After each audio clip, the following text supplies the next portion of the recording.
Hello, my name is Amadis Diaz, and today I'm going to be discussing my study entitled What's Missing Here? Democrat Candidates' Tweets During the 2020 Primary Election. So, starting with the introduction, the 116th Congress is the most diverse in U.S. history. Minority lawmakers are more likely to contact agencies on behalf of constituents with whom they share a background. Twitter is a microblogging social media platform and has become a prominent player in politics. Politicians, notably Trump, utilize Twitter to advance their agendas and interact with voters on political issues, as do media outlets and activists. The number of migrants detained monthly at the US-Mexico border has risen from 35,000 under Obama to 43 under Trump. Immigration policies like this have led to increased minority involvement in widespread protests. Cyber aggression from laymen to government leaders can have serious consequences for policies and communities. Research on tweeting habits of the US 2018 midterm election found that few users produce a majority of the political tweets. In the first 5 months of 2020, Democrats tweeted an average of 130 tweets a month, while Republicans tweeted an average of 73 times a month. This current study examined tweets from 9 2020 Democratic presidential candidates for mentions of immigration topics. Our participants was made up of 179 tweets from 9 Democratic candidates. 120 were male candidates, which was 67%, and then 59 tweets were from female candidates, which was 33%. 116 were from white candidates, making up 64.8%, and then 63 were from non-white candidates, making up 35.2%. The candidates were 9 presidential candidates whom were active on Twitter. Under white male, we have Joe Biden, Mike Bloomberg, and Bernie Sanders.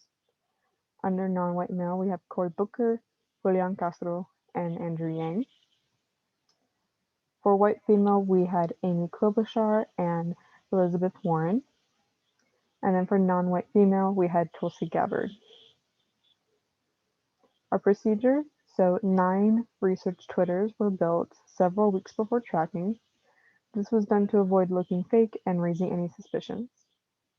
Researchers would go on twice a day and agree, like, or make neutral, non-political posts. Screenshots were taken of the Democratic candidates' tweets between the days of March 1st and March 15th. Down below, we have some sample tweets that were collected during tracking. And candidates' tweets were coded for immigrants mentioned in tweets, buzzwords used in tweets, i.e. deportation, ICE, DACA, etc., and any anti-Republican language used. So our results, 3 2x2 ANOVAs were conducted with race of candidate, white versus non-white, and sex of candidate, male versus female, as independent variables. Dependent variables were tweets that mentioned immigrants, immigrant buzzwords, and any anti-Republican language, respectively. So white candidates barely mentioned immigrants, 1% of tweets, similar to non-white candidates, 1.6%. Male at 0.8% and female at 1.7% candidates were similarly silent about immigration.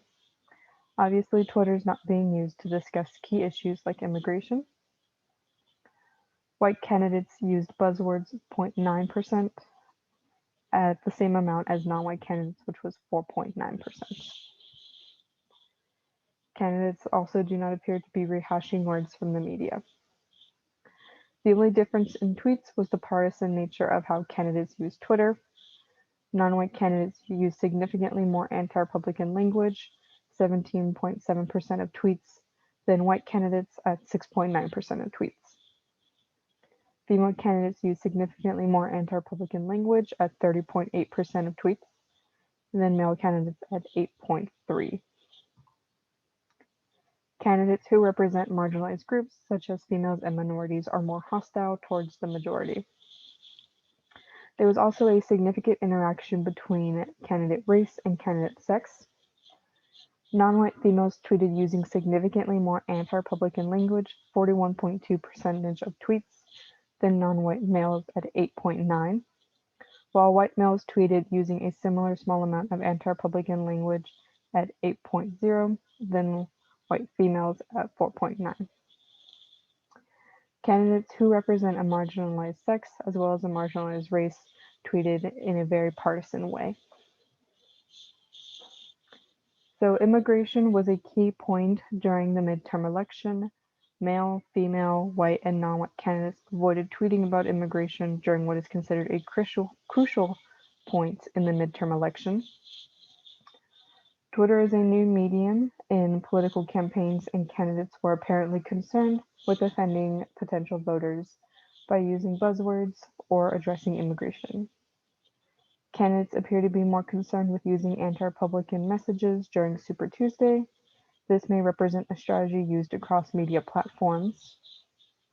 It is possible that white male candidates refrained from using partisan language during the primaries because they were hopeful they would be able to appeal to voters across party lines. On the other hand, those who represent marginalized populations may feel that they need to align themselves with their values of those that they represent.